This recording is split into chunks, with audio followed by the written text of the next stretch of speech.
Good morning dear student, welcome to the way of solution number one study channel West Bengal. তো আমি তোমাদের Dalton sir. তোমরা এখন পাচ্ছ জিকে ডোজ ক্লাস নাম্বার 32, 32তম ক্লাসে সকলকে স্বাগত জানাই। এবং এই ক্লাস তোমাদের আপকামিং সমস্ত পরীক্ষায় কিন্তু কাজে আসবে। প্রত্যেকে আমাদের এপ্রিল মাসের ক্লাস রুটিন যদি দেখো, এখানে সকাল 8:30 থেকে তোমরা আমার ক্লাস পাচ্ছ রেগুলার।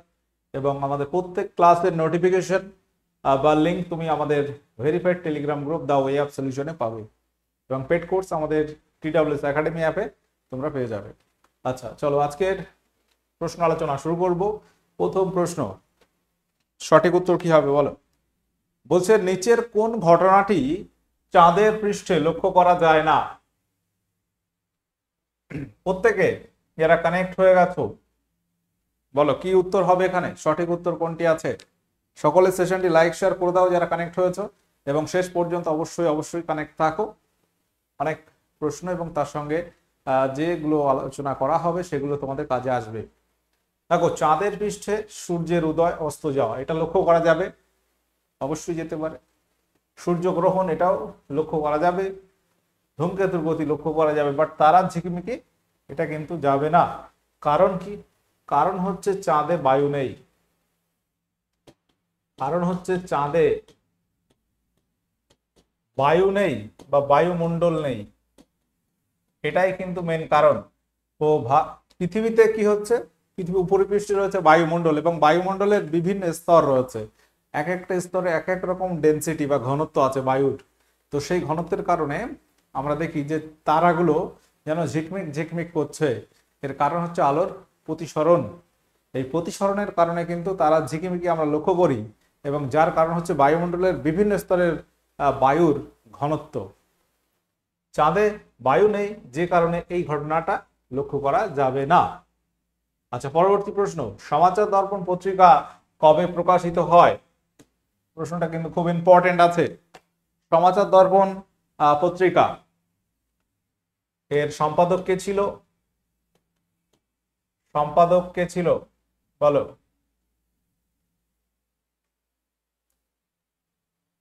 JC মার্টসম্যান, তিনি হচ্ছেন সমাচার দর্পণ পত্রিকার সম্পাদক।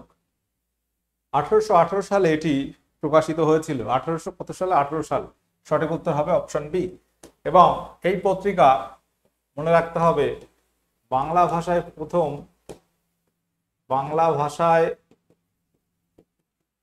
প্রকাশিত প্রথম প্রথম পত্রিকা।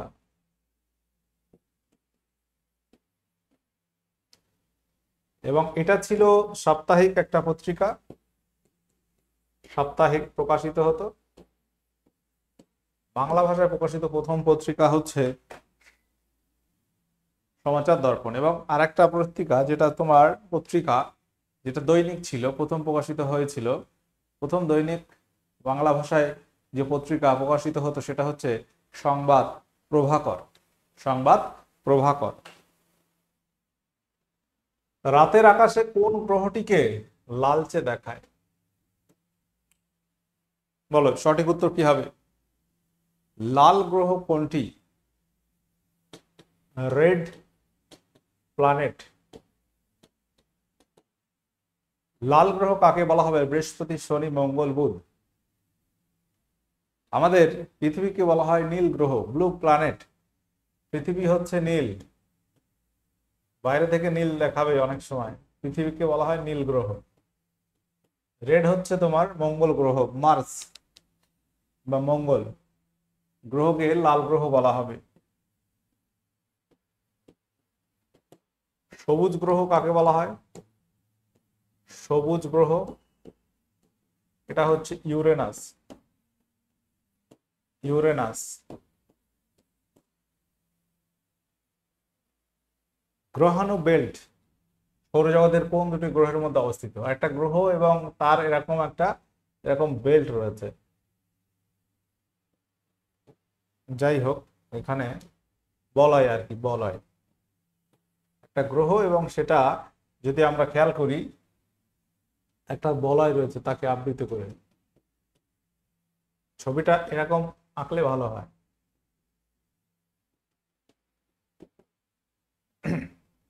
সেটাকে বলা হচ্ছে গ্রহাণু বেল্ট। এবং এই গ্রহাণু বেল্ট দুটি গ্রহের আছে, অর্থাৎ বলয় আছে। সেটি কি কি? পৃথিবী এবং মঙ্গল। পৃথিবীতে আছে? নেই। মঙ্গল, বৃহস্পতি, বৃহস্পতি শনি, শনি ইউরেনাস। তো এখানে সঠিক উত্তর কি হবে? সঠিক উত্তর হয়ে যাবে অপশন বি, মঙ্গল এবং বৃহস্পতি। অপশন বি এখানে সঠিক উত্তর হয়ে যাবে।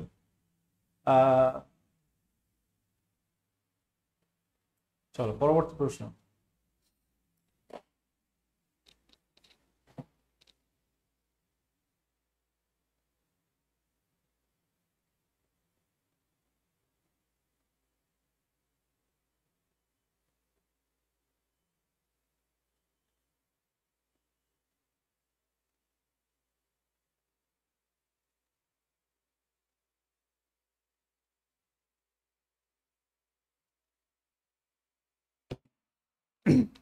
এবার প্রশ্ন হচ্ছে যে নেপানগর কাগজ শিল্প, নেপানগর নিউজ প্রিন্ট কারখানা, এটি কোন রাজ্যে অবস্থিত?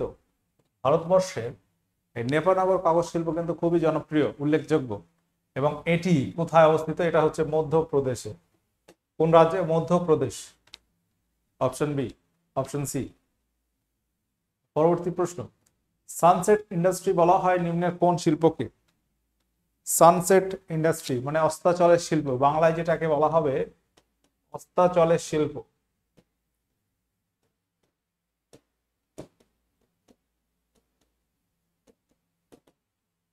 অস্তাচলের শিল্প মানে একদম সূর্য অস্ত যাচ্ছে এরকম। সানসেট ইন্ডাস্ট্রি বলা হয়। পেট্রো রসায়ন, কাগজ, পাট, সিমেন্ট শিল্প। কোনটি হবে সঠিক উত্তর? পাট শিল্প হয়ে যাবে। পাট শিল্প হয়ে যাবে এখানে সঠিক উত্তর। দেখো পাট শিল্প এটা একটা সময় ছিল খুবই জনপ্রিয় ভারতে।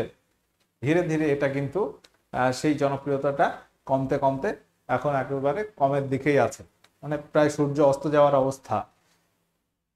উদীয়মান শিল্প বা সানরাইজ ইন্ডাস্ট্রি কাকে বলা হয়? সানরাইজ, সানরাইজ ইন্ডাস্ট্রি বলা হয় পেট্রো রসায়ন এবং অটোমোবাইলকে। অটোমোবাইল এই দুটিকে বলা হয় যে সানরাইজ ইন্ডাস্ট্রি।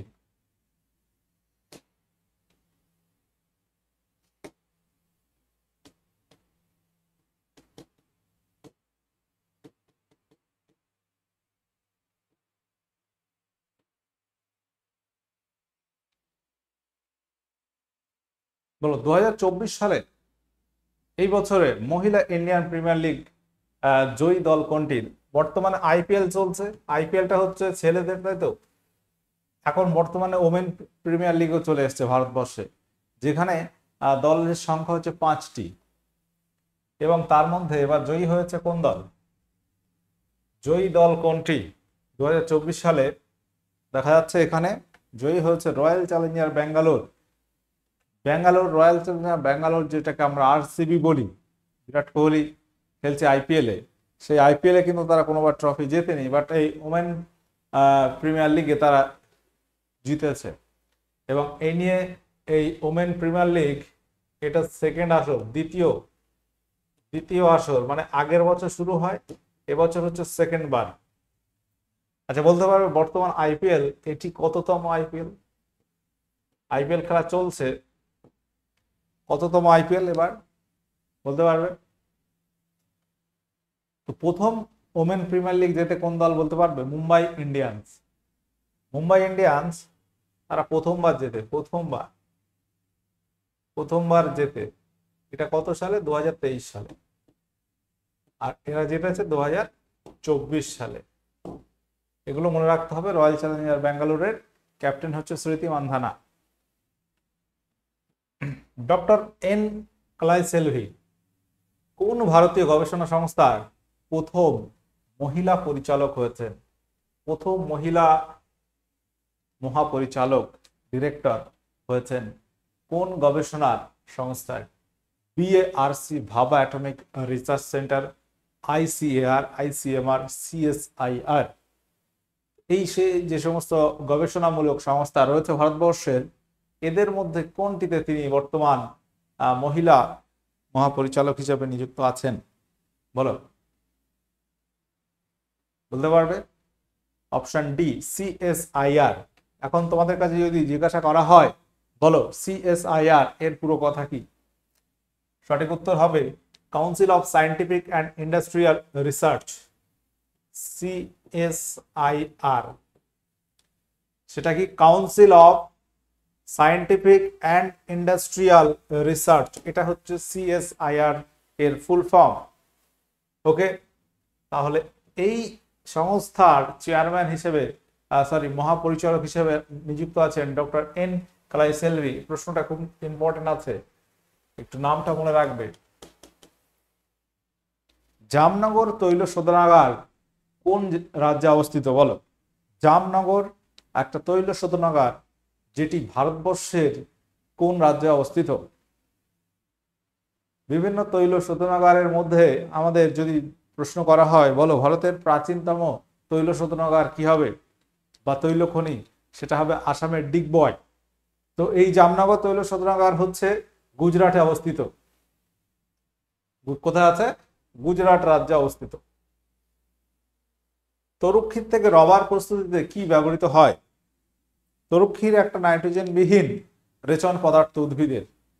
সেই তরুক্ষীর থেকে রবার প্রস্তুতি করতে কোন অ্যাসিড ব্যবহার করা হয়?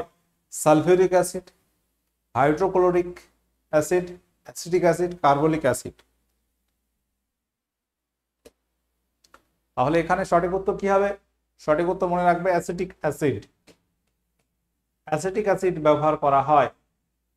সংবিধানের কত নম্বর ধারায় প্রত্যেক রাজ্যে একজন রাজ্যপাল থাকবে বলে বলা হয়েছে?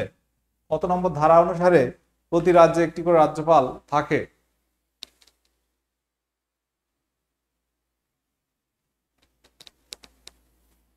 রাজ্যপাল হচ্ছে রাজ্যের প্রধান। তো এই রাজ্যপাল থাকবে আর্টিকেল কততে?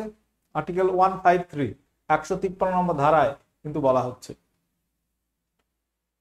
আচ্ছা, পরবর্তী প্রশ্ন হচ্ছে আকবরের, মুঘল সম্রাট আকবর কথা বলা হচ্ছে, তার প্রধান অভিভাবক কে ছিলেন?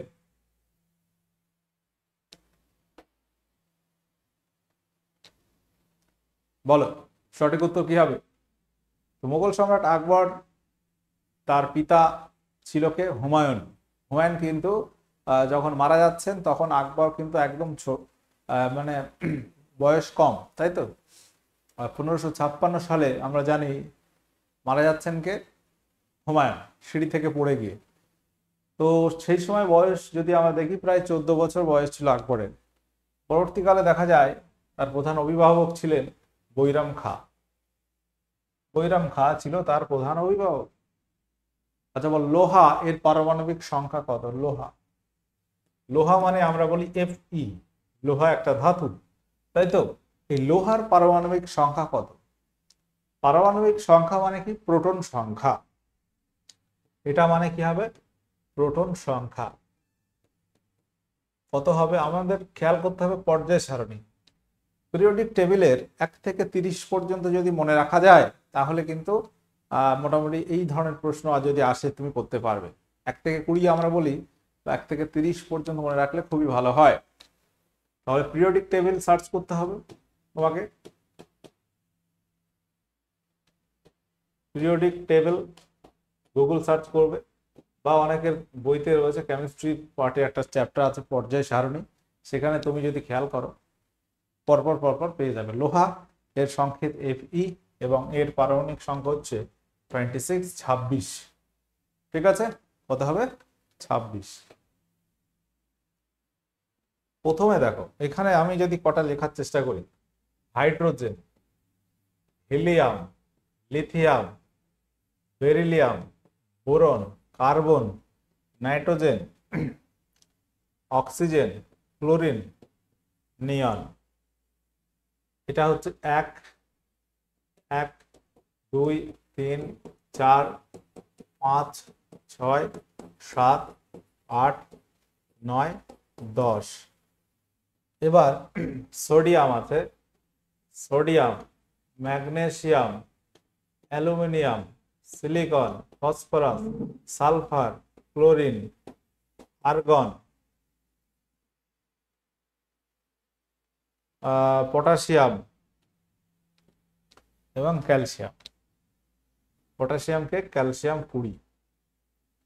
এই হচ্ছে 11, 12, 13, 14, 15, 16, 17, 18, 19, 20, অন্তত 20টা তোমার মনে রাখতে হবে। তারপর রয়েছে টাইটানিয়াম, ভ্যান্ডিয়াম, স্ক্যান্ডিয়াম, ক্রোমিয়াম, ঠিক আছে। 26-এ রয়েছে লোহা, 27-এ কোবাল্ট, 10টা রয়েছে জেডেন 30। ওকে,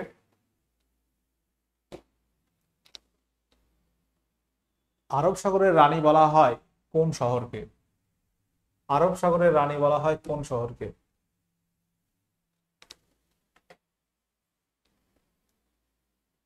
বলো কি হবে সঠিক উত্তর? প্রত্যেকে অ্যান্সার করো, সকলে সেশনটি লাইক শেয়ার করে দাও যারা কানেক্ট হয়েছে অবশ্যই। আরব সাগরের রানী বলা হয় কোচিকে। কোচি এই শহরটা কোথায় আছে? কেরলে। কোচিন বা কোচি ওই একই কথা। নাগপুর শহরটা কোথায়? মহারাষ্ট্রে। কোয়েম্বাটুর কোথায়? তামিলনাড়ু, মাদুরাই তামিলনাড়ুতে। কোয়েম্বাটুরকে বলা হয় দক্ষিণ ভারতের ম্যানচেস্টার। মাদুরাইকে দক্ষিণ ভারতের কাশী বলা হয় বা উৎসবের নগরী বলা হয়। নাগপুরকে কমলালেবু শহর বলা হয়। এই প্রশ্নগুলো কিন্তু পরীক্ষায় থাকে, এগুলো আর লিখলাম না, তোমরা অবশ্যই এগুলো জানো। আচ্ছা, central leather research institute, leather মানে হচ্ছে চামড়া গবেষণাগার, এটি কোন শহরে অবস্থিত? বলো শহরের নাম কি হবে?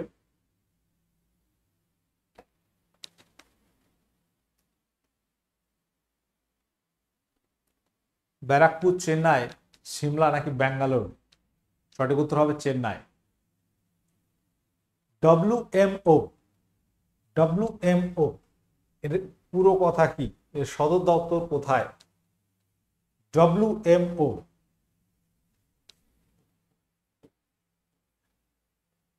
World metrological organisation. মেট্রোলজিক্যাল মানে কি? আবহাওয়া। বিশ্ব আবহাওয়া সংক্রান্ত সংস্থা রয়েছে কোথায়? সেটা আছে সুইজারল্যান্ডের জেনেভাতে। জেনেভা শহরে যে সমস্ত সংস্থার সদর দপ্তর আছে সেগুলোর মনে রাখার সিস্টেম কি? এই প্রথমে ডব্লিউ, লাস্টে যদি ও থাকে অবশ্যই অবশ্যই হবে, বা লাস্টে ও থাকা মানে বেশিরভাগটা জেনেভার দিকে যাচ্ছে। একবার এক ঝলকে বলে দিই, WHO হেলথ অর্গানাইজেশন, হেডকোয়ার্টার কোথায়? সুইজারল্যান্ডের Geneva. WTO world trade organisation কোথায়?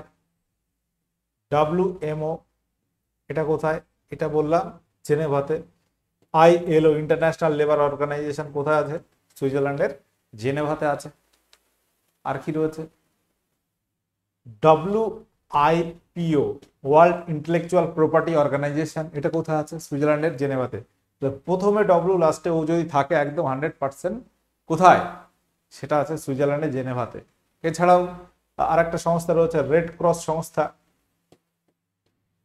এর সদর দপ্তর কোথায়? এটাও সুইজারল্যান্ডের জেনেভাতে আছে। তো এইগুলো তো রয়েছে, world trade organisation, world metrological, international labour, world intellectual property organisation, এগুলো সব সুইজারল্যান্ডের জেনেভাতে আছে। তাহলে এইগুলো কিন্তু মনে রাখতে হবে। একমাত্র একটা ব্যতিক্রম আছে, IMO, এটা কোথায়? এটা হচ্ছে লন্ডনে, ইন্টারন্যাশনাল মেরিটাইম অর্গানাইজেশন, এটা কোথায় আছে? লন্ডন। বাদ বাকি সবগুলো আছে কোথায়? সুইজারল্যান্ডের জেনেভাতে। ওকে, এগুলো মনে রাখবে।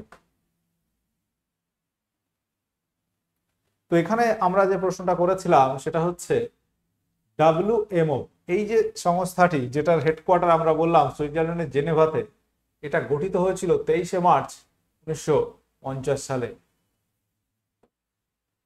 আবহাওয়া সংক্রান্ত সংস্থা 23শে মার্চ 1950 সালে এটা গঠিত হয়েছিল। ভারতের জাতীয় কংগ্রেসের প্রথম বাঙালি সভাপতি কে ছিল? বলো, প্রশ্নটা ভালো করে খেয়াল করো। প্রথম বাঙালি সভাপতি। জাতীয় কংগ্রেস প্রতিষ্ঠা হয়েছিল আমরা জানি 1885 সালে। এই প্রথম অধিবেশনে সভাপতি কে ছিল? উমেশচন্দ্র ব্যানার্জি। উমেশচন্দ্র ব্যানার্জি মানে কি? তিনি কিন্তু ছিল বাঙালি। তো প্রথম যিনি ছিলেন তিনিই হচ্ছেন বাঙালি সভাপতি উমেশচন্দ্র ব্যানার্জি। প্রথম, এবং তিনি বাঙালি হিসেবে বললেও প্রথম বাঙালি। কত সালে? 1885 সালে। W C Banerjee. ওকে, আচ্ছা, তাহলে প্রথম আবার যদি বলা হয় কলকাতা অধিবেশন হয়েছিল কত সালে? কলকাতা প্রথম অধিবেশনটা হয়েছিল, এই অধিবেশনটা হয়েছিল বোম্বাইতে। বোম্বাই গোকুল দাস তেজপাল সংস্কৃত কলেজে প্রথম অধিবেশন বসেছিল জাতীয় কংগ্রেসে। পরবর্তী অধিবেশন বসে 1886 সালে কলকাতাতে। কলকাতা অধিবেশন বসে পরের বছরই। যদি বলা হয় প্রথম কলকাতা অধিবেশন বসেছিল কংগ্রেসের কোন সালে? 1886 সালে, অর্থাৎ দ্বিতীয় অধিবেশন। এখানে সভাপতি ছিল দাদাভাই নওরোজি। প্রথম বাঙালি যিনি ভারতরত্ন পুরস্কার পান তার নাম কি? বলো, প্রথম বাঙালি যিনি ভারতরত্ন পুরস্কার পান। আমরা জানি যে ভারতরত্ন হচ্ছে ভারতের সর্বোচ্চ অসামরিক সম্মান। এটা দেওয়া শুরু হয়েছিল 1954 সাল থেকে। 1954 সাল থেকে এই পুরস্কার দেওয়া শুরু হয়। বর্তমানে এই বছরে কিন্তু 5 জনকে ভারতরত্ন দেওয়া হচ্ছে। তো এই ভারতরত্ন পুরস্কার পেয়েছিলেন অ্যাজ এ বাঙালি, তিনি হচ্ছেন ডক্টর বিধানচন্দ্র রায়, বিসি রয় বিধানচন্দ্র রায়, 1961 সালে, 1961। তারপর অনেকেই পেয়েছেন। ওয়ার্ল্ড কনজিউমার রাইটস ডে, বিশ্ব ক্রেতা সুরক্ষা দিবস, বিশ্ব ক্রেতা সুরক্ষা দিবস, এটি কবে পালিত হয়? ওয়ার্ল্ড কনজিউমার রাইটস ডে এটি কবে পালিত হয়? বলো। 14 মার্চ, 15 জানুয়ারি, 4 April. World consumer rights day এটি পালন করা হয় কোন সালে? সরি, কোন সালে না, তোমার কত তারিখে? 15 মার্চ। বিশ্ব ক্রেতা সুরক্ষা দিবস।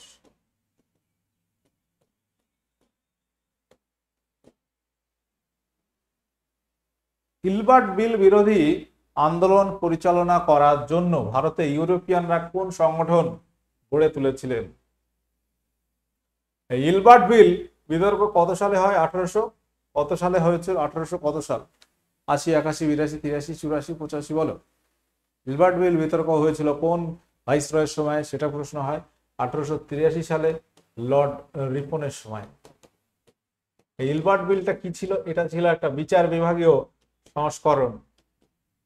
ভারতীয় বিচারপতিরা কোনো ইউরোপীয় বা ইংরেজকে অপরাধ করলে তাদের বিচার করতে পারতো না। তো এই বিলে সেটা তুলে দেওয়া হয়েছিল যে ভারতীয় বিচারকরাও বিচার করতে পারবে। তো সেটার বিরুদ্ধে ইউরোপীয়রা আন্দোলন শুরু করে, যেটাকে বলা হয় গিলবার্ট বিল বিতর্ক, এবং তারা একটা সংগঠন গড়ে তুলেছিলেন, তার নাম ছিল European defence association. European defence association এই নামে সংগঠনটা গড়ে তুলেছিলেন। ওকে, তাহলে অপশন এ হয়ে যাবে এখানে কারেক্ট। আচ্ছা, আমাদের বর্তমানে যে সমস্ত ব্যাচগুলো রানিং আছে একটু জেনে রাখো। ফাউন্ডেশন ব্যাচ 2.0, এনএমজিএনএম, প্রচেষ্টা ব্যাচ, প্রয়াস ব্যাচ। যদি কোনো ব্যাচ কেউ নিতে চাও দ্রুত নিয়ে নাও। সময়টা কিন্তু সব থেকে দামি জিনিস, সময় নষ্ট করলে হবে না। ওকে, 2024 সালকে টার্গেট করে অনেক পরীক্ষা আছে। এই পরীক্ষাগুলো তুমি একটা বেছে নাও যেটা তুমি পেতে ইচ্ছুক, বা যেটা তোমার কাছে মনে হলো যে এই চাকরিটা আমার ক্ষেত্রে পাওয়াটা সুবিধা হবে, সহজে হবে। তুমি আগে টার্গেট ফিক্সড করো, দেন পড়াশোনা শুরু করো। বলো, শিখদের নবম গুরু কে ছিলেন? খুব ইম্পর্টেন্ট কোশ্চেন। প্রশ্ন সহজ হলেও অনেক সময় দেখবে ভুল হয়ে যাচ্ছে। পরীক্ষায় সহজ প্রশ্ন অনেক থাকবে, সেগুলো কিন্তু একদম 100% সঠিক করে আসতে হবে, তবেই কিন্তু একটা পরীক্ষায় তুমি ভালো স্কোর করতে পারবে, নয়তো পারবে না। তাহলে নবম শিখ গুরু ছিল গুরু তেগ বাহাদুর। গুরু গোবিন্দ সিং ছিল 10ম, 10th, এবং তিনিই হচ্ছেন লাস্ট। তারপর আর গুরুপদ ছিল না। তেগ বাহাদুর ছিল নবম গুরু, যাকে প্রাণদণ্ড দিয়েছিলেন মুঘল সম্রাট ঔরঙ্গজেব। এবং তিনি একটা বিখ্যাত উক্তি করেছিলেন তেগ বাহাদুর। সেই উক্তিটি কি বলতো? প্রত্যেকে তোমরা জানো, এর আগেও আমরা ক্লাসে করেছি। বীজহীন ফল উৎপন্ন করতে কোন হরমোন ব্যবহৃত হয়? বীজহীন ফল উৎপন্ন করতে কোন হরমোন ব্যবহৃত হয়? খুব ইম্পর্টেন্ট একটা কোশ্চেন, পরীক্ষায় এটা কিন্তু আসে, ভেরি ভেরি ইম্পর্টেন্ট কোশ্চেনের মধ্যে এটা একটা। তো এখানে বীজহীন ফল উৎপন্ন করতে ব্যবহৃত হয় ইথিলিন, জিবরেলিন, সাইটোকাইনিন নাকি অক্সিন? সঠিক উত্তর হবে অক্সিন। ইথিলিন হচ্ছে ফল পাকাতে ব্যবহার করা হয়, ফল পাকতে সাহায্য করে।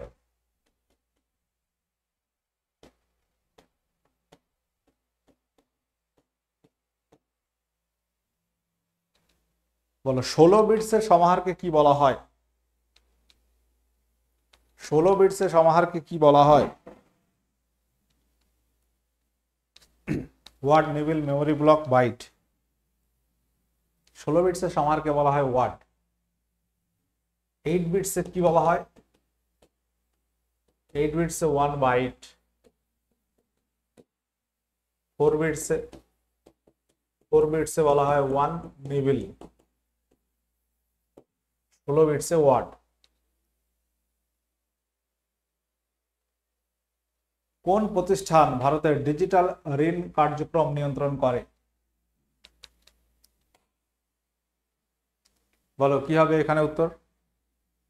ডিজিটাল ঋণ কার্যক্রম এটি নিয়ন্ত্রণ করে ভারতের কোন দপ্তর? ভারতের ন্যাশনাল পেমেন্ট, রিজার্ভ ব্যাংক, অর্থ মন্ত্রণালয়, নীতি আয়োগ। তো এদের মধ্যে যে অপশনগুলো আছে তোমাকে সঠিক উত্তর বার করতে হবে। অপশন বি, অপশন সি, অর্থ মন্ত্রণালয়, তারা কিন্তু এই ডিজিটাল ঋণ নিয়ন্ত্রণ করে। অপশন সি এখানে সঠিক হবে। আচ্ছা, এখানে তোমাদের গতদিনের হোমওয়ার্ক ছিল যে নিম্নলিখিতগুলির মধ্যে কোনটি কাজের একটি উদাহরণ নয়? ভালো করে খেয়াল করো, কাজের উদাহরণ নয় কোনটি? একটি মেয়ে একটি ট্রলি ঠেলছে এবং ট্রলি একটি দূরত্ব অতিক্রম করেছে। তুমি কোনো কিছু ঠেলছো, সেটা কিছু দূর গেছে, অর্থাৎ তুমি কাজ করেছো, এটা কার্যের উদাহরণ। একটি ছেলে তার কক্ষে একটি দেয়ালকে ঠেলছে। একটা দেয়াল যদি ঠেলতে থাকে, সে দেয়াল যাবে না। একটি পৃষ্ঠের উপর থাকা নুড়িকে ধাক্কা দেওয়া হচ্ছে, এটাও কাজ হচ্ছে। একটি উচ্চতাতে একটি বই তোলা হচ্ছে, এটাও কাজ হচ্ছে। অর্থাৎ কাজ হচ্ছে না সেটা এটা। একটি ছেলে তার কক্ষে একটি দেয়ালকে ঠেলছে। তোমাদের এটা আজকে হোমওয়ার্ক থাকবে যে 20 পয়েন্ট প্রোগ্রাম, যেটাকে বাংলায় বলা হচ্ছে 20 দফা পরিকল্পনা, এটি নেওয়া হয়েছিল কোন প্রধানমন্ত্রীর সময় এটি গৃহীত হয়। ওকে, আজকে এই যে 26 কোশ্চেনের মধ্যে তোমার স্কোর কত হলো একটু জানিয়ে দেবে, এবং যে প্রশ্নগুলো তুমি পারলে না অবশ্যই নোট করবে। ঠিক আছে, আজকে সেশন এখানে এন্ড করব। তার আগে যারা কানেক্ট ছিলে আমাদের দুটি চ্যানেলে ফ্রি ক্লাস পাচ্ছ, the way of solution TWS academy YouTube চ্যানেলে ফ্রি ক্লাস পাচ্ছ, বাদবাকি পেড কোর্স তোমরা TWS একাডেমি অ্যাপে পাবে। ওকে, তাহলে এখানে আজকে সেশন এন্ড করলাম। সকলে যারা কানেক্ট ছিলে সেশনটি ভালো লাগলে লাইক করবে, শেয়ার করবে, এবং কোনো প্রশ্ন থাকলে কমেন্ট করে জানাবে। ওকে, এখানে আজকে ক্লাস এন্ড করলাম।